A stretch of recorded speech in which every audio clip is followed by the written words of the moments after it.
February 2020, we are having the Love Affair at Rattree Park Royal Poolside at 7 p.m., which will be hosting some artists such as Kim Promise, Euphoria Ponsa, and other surprise acts.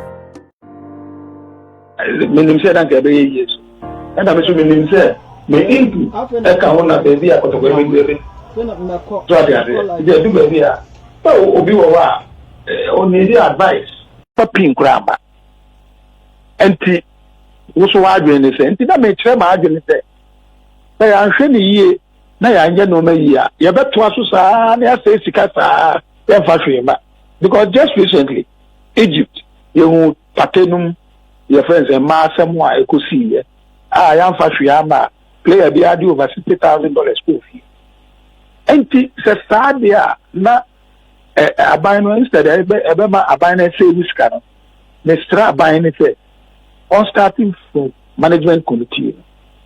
And I make as I said before, ya pamuno and discipline will be there and set the management committee in your account. Then I came to Georgia Mwaku. Georgia Mwaku was the CEO of Masa Santikotoko. One of us, Iki Akuno. Yamia Wadum, Wako here. Black Stars Management Committee Chairman. Ukoye ya sana ya fasiki akuno.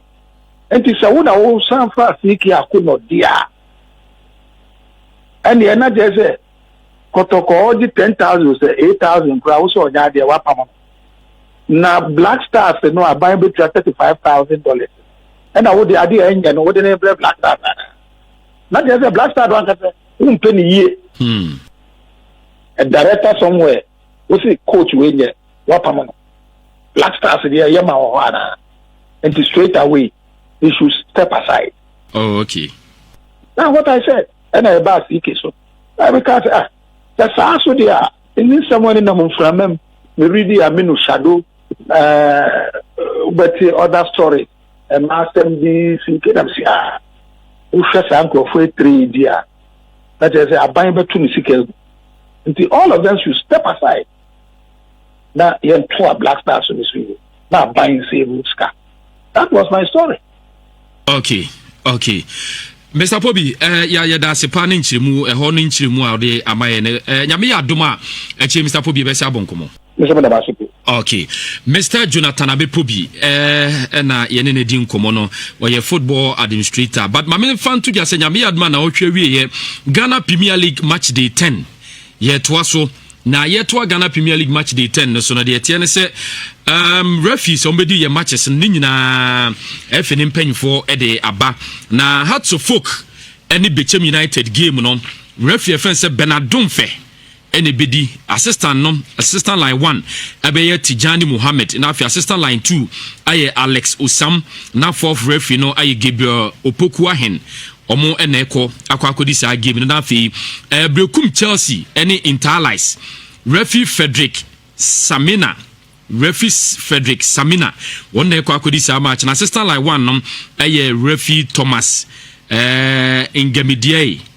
Okay, assistant line 2 aye Francis Bonzi Arta and a fourth official no aye Abdulatif and a Kumasi Asante Koroko any Ashgood game no referee Daniel Lai Paul Atimaka ebe line 1 Emmanuel Aliu Tepsin ebe line 2 Maxwell Hansen ebe 4th official no eye Kotoko game ebe baso ewo Babaya Stadium na sa match no men kai se gombobon behind closed doors Kotoko Ashgood behind closed doors. Ebusua Dwarfs ene Karela United. Referee Ali Musa ena ebe center referee na Courage Kuedufa enso aye line 1. Line 2 no aye Augustine Suglo Dakura. Dakura. One kwa line 2 na oko aye Tachiman 11 Wonders ene Ken Pfizer game no. Referee Eric Sefa entry ene bedi Ali Timwa ba ebe line 1 assistant line 2 no eye Halilu Al Hassan one ebe line 2 na fourth official no aye Jones Akubiam. Okay ana Mediama ewo takwa omne Elmina Sharks referee Eric Ousu Pempe wono na ekwa akodi sa match no assistant line 1 eye Isaac Nyameche line 2 eye Roland Adi fourth official Christopher Sante na Liberty Professionals Aduana Stars game no referee Martin Akuzi on na akudi line 1 no Gilbert Adom Mensa line 2 Steven Balanguena on na line 2 fourth official no Joshua Samaji na Legon Cities FC Accra Great Olympics game no sa match no koso nyame admo chena ebeba TV na referee Rastum Sinogbe on the bedi line 1 Paul Dosu assistant line 2 Richard Apia na fourth official no Bismarck Apia Wafa so ga kope Wafa any Dreams FC bebo referee Patrick Ochere na line 1 no Kwesi Champon Brobi line 2 Emmanuel Dolagbenu na fourth official no Benjamin Kesifa we match day 10 refisa ombedi matches no and awie FN mpanyfo de abrena Kotoko as good game no eno na the Ashanti derby no ayala na se bibia boko de enano ni edi yedi sa match we ho Ashanti derby no Ashanti derby no Kotoko ne as good game no ni edi ho komo na Kotoko ne as good game ye started the free echire ho yes, I think was a game be a basso, I will be a battles in the war. And so where players are Kotoko war, any players are as good war for bare 2-3 years, any even this season. Players in a modern war Mabos league in more. Okay. Ultimate who say, oh yeah, they will need friend matchups are. Ubenya positions be a keenly contested. And those battles and I pese any chiefo nyina san komo we yedi brody say all inclusive obi a che na agin eni say we na right and say we na wrong the odi wani ahwe se na unim players no o ma ho fama park no so the o ma yam wahu any the as a unit and as a team the way o mo si bo na o mo push o mo teams no and ye biem say game we game a da santima akoma so and ye wa santima mu han ko ade e wo say ye fa kwan bia so na ye ma game no ye de na ye di game no ho nkomo e ma na ye exciting say nyina no ye de ani be di game we achi nti na me ka say so sha branch here friend Christopher Nate since o free atram visa e bae abranche na nya exposure bebre e wo Dutch clubs awakoye trials wo ho Atram as an academy edoma to kwaya tournament e Holland enti ba ma me fan to just say Kotoko abo friendly match wie omne Jachi Academy omo she Jachi Academy for 3-1 Kwame Poku omni sign na she go Sonny Yakuba esu she go so yeah and a small boy no Matthew Anim Kuju so she go enti Kotoko she Jachi Academy 3-1 oh okay enti na me ka say Christopher Nate since obai and I only conform follow Ghana Premier League needing coma. Almost yes, from the academy straight to Kotoko. Kaiomu Jumedia obi say Inkumoni Harrison Afomo ebe di o Kumasa Sante Koroko. Kaiomu the Abrantia Feno father Frimpon ebe die ya Frimpon Americana semi ebe die e Kumasa Sante Kotoko. Kaiomu the days of Aziz Ansa emutu a mababo e Kromuha. Nti Christopher Nate ene abaya household name si e kan right backs and I said the titine fe number 2 a nanso so no se wo ko asgore team no mu a obi anim Kodwamo Ako and the am dated to and say Kodwamo Ako tama no si aka ma Techima 11 Wonders no obeye subject say Kotoko 4 kwa akofana ba bebo Kotoko from Techiman and as good a sign no me kai the last time Abrante ni besi aka Baba Sports Stadium tama no si aka ma Ashanti Gold no in the shirt of Techima 11 Wonders any the way I pon game no Kumasa Sante Kodoko supporters e tudi na chi sa Abrante we dey a chinchina achen also Bobo Kumasa Sante Kodoko Abrante ni movie from Techima 11 Wonders call as good ni modimba wa Bama club no through African campaign you starting league even in the normalization committee omo tier 1 tier 2 competitions ni nyina no ni modimba wabo this season Ashanti Gold team no any Abrante ni modimba wabo from the right back position no the first question Mibusa for the Ashanti derby any debate am person settle no be aboy me settle say eni Ashanti derby neighbor between Kotoko and Ashanti Gold no between Christopher Nate any abranti efe no Kodwamu ako why pa na enim to ne ball per kind form per the one who about these two players and no input or park so no between Christopher Nate etu na obo makotoko no any Kodwamu ako tu na obo for Ashanti Gold no why and a right back no onim bo pa omumie no uyi right back ni free ha now I call left back no abranti efe ni Ibrahim Imoro and so was a subject of Kotoko transfer some years back. Time no sina kama Tanda FC no. Yeah.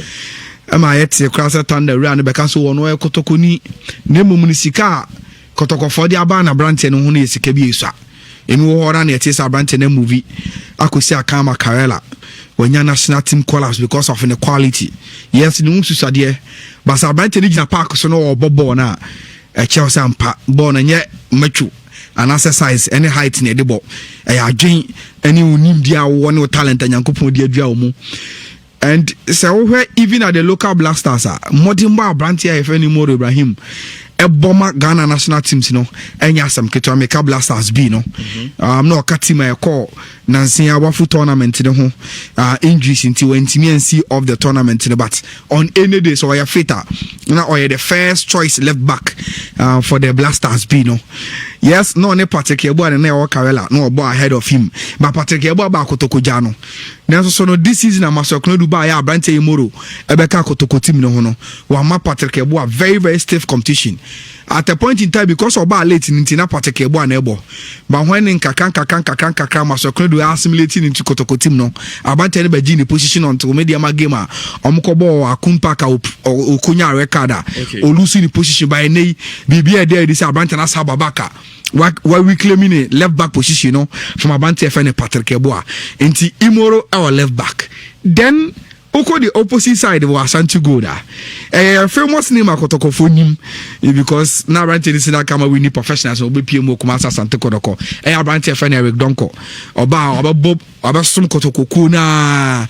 I think say in the heydays we Ghana Premier League in the Eric Donko Boma Kumasa Sante Kodoko from the left back position sometimes because of the way the cross the city and inti Kotoko Timi Bono our left wing ho free kicks obejinechita oba hu ena osum Kotoko na as good so be fa no call boase okọ boase no ne form no ya de bi da so wosoro me kan me ko hwe as good against RS Bekani and a branch and ball born on that day no now me can say even the collapse to the local blasters na air foot tournament no there is no way now per Ghanaian player now or form kind form our left back wa for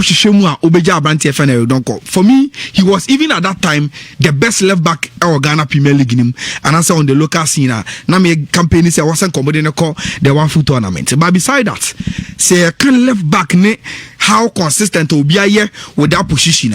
There is no way in the last 5 years Obaka Ghana Premier League in left back bo no way Abranti FN Eric Donko. And the way Abranti and Eka as good team ni huwa or ma solid no untimi nka game we FN Ashanti Derby no na onsha Abranti FN Eric Donko. So apart from Christopher Nate any Kodwamu akon right back debate na ye no ye left back also so between Imoro Ibrahim any Abranti FN Eric Donko omumienu hwan ana bonkum so ho defense no I find left back no ana number 3 no olimbo pa between those two players na Sunday se game ne be win fi left side of defense ho na between Imoro and Eric Donko hwan ene be win ama ne team you feel right back ne call left back na then we come to the center back pair no okay center back ni de nti a wontimi nka say hwan enim number 4 bon hwan enim number 5 bon say position bi a ebobom 4 and 5 ni ebobom. Now, as good I go through a lot of transformation since our season we started here. Started here because now Juepra, now Branti FN Samada Fena na omo any transfer ho adwuma. Enti Musa and Yusuf Mubarak and I started as 4 and 5 for team FN Ashanti Gold. Omo boy ya Dumrebi and omo finalize Branti FN Samad Ibrahim a transfer no. Still without Ajo and Samad Ebura team nima and only Yusuf Mubarak nebo. Ajo aba back but still it seems say Coach Kasim any even Mambo ejitum say CC area so per 4 and 5 amomabo as go center back pair na I Abranti FN Samad Ibrahim and Abranti FN Yusuf Mubarak and they say monitor and some kaya nkofo cafe league ni ho a one player and forces here consider even Blaster call up. Now say a center half Aqualina because of the performance of league him. Young Ferno, I have Branty FN Yusuf Mubarak. Since Axika Konoko signed from Liberty Professionals, Obepima team FN Ashanti Gold, Abanten has been very, very solid. Anytime be Obenya a chance or the Bura Park and so. And to the as goal center back pair, no, I have Branty FN Yusuf Mubarak and I have Branty FN Ibrahim Samad. Kodoko enyo mo challenges. I think some master by started with Mpim Da Costa. Any Abanti FN Ajiman Bedu. At a point in time na Mpim Da Costa kunya red card. And Ajiman Bedu ebe pair Abanti FN Wahab. And Ajiman Bedu so enya ne yellow card accumulation. Emma Habib ne Wahab ebe bo game. At a point in time Habib ne Mpim Da Costa be bo game. But ene unim say after na 23 tournament no a mo bo e Egypt no Habib the injury ene real tournament ni to oba no na onye fit. But since I started so fit onya match fitness no ene eya akwa say Masoknudu a settled partnership. Our Kotoko center back war Habib Mohammed and Abranti FN Ajiman Bedu.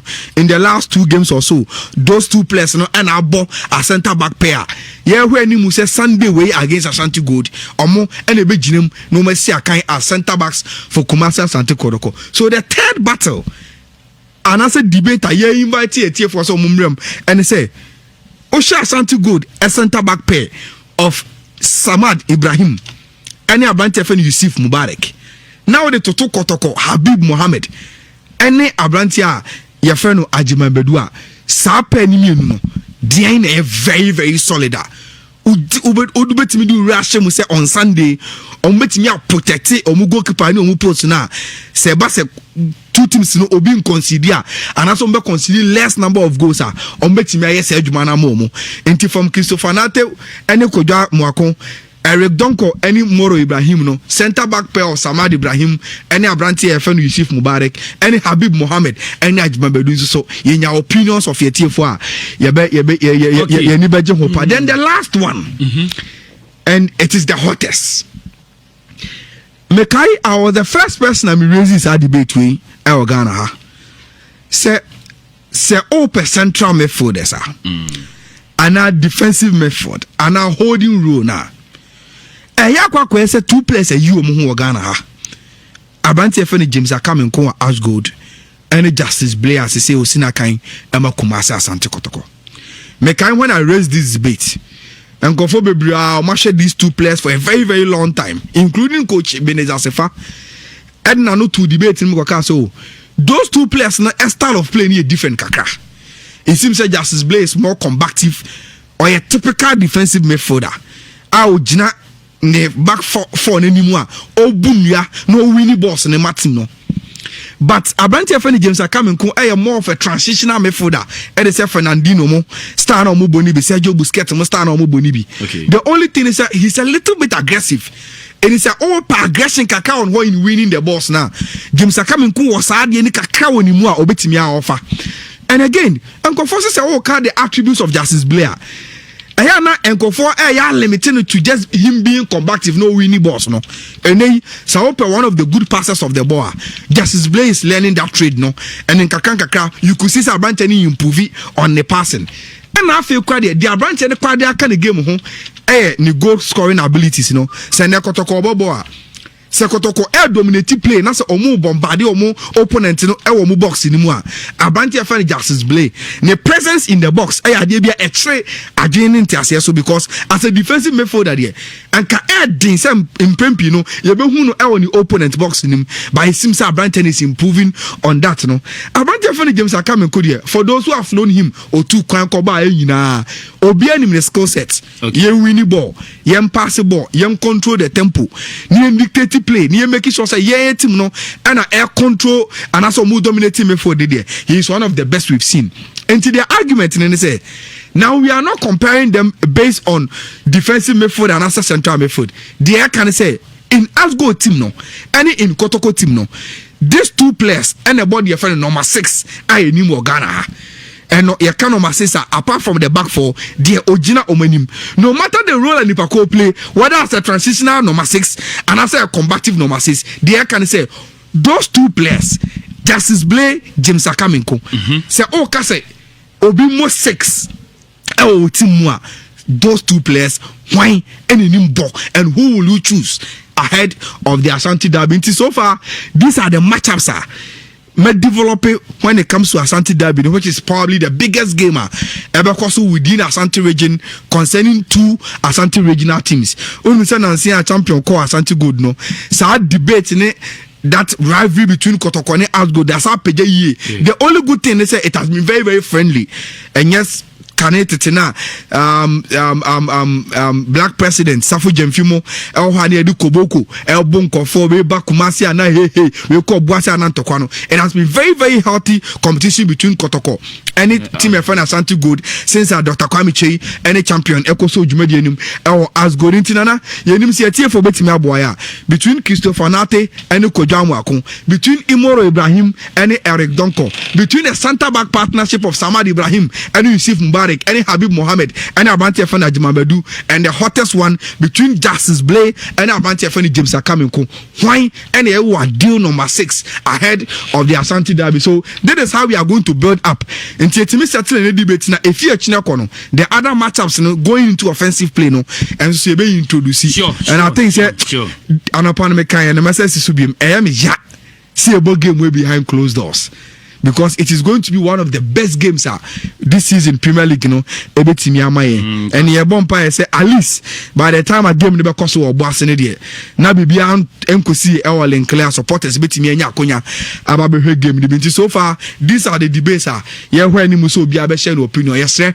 You just share your opinion. You say when you good at Nawaka, you say when you good with this position, Nawaka, you say Kotoko better center back pair than Ashanti Good. You say it at it. And Obiani opinion, Obiani any of the hebo, Obiani play or penasem, and Obiani do mohu, Obu hompa.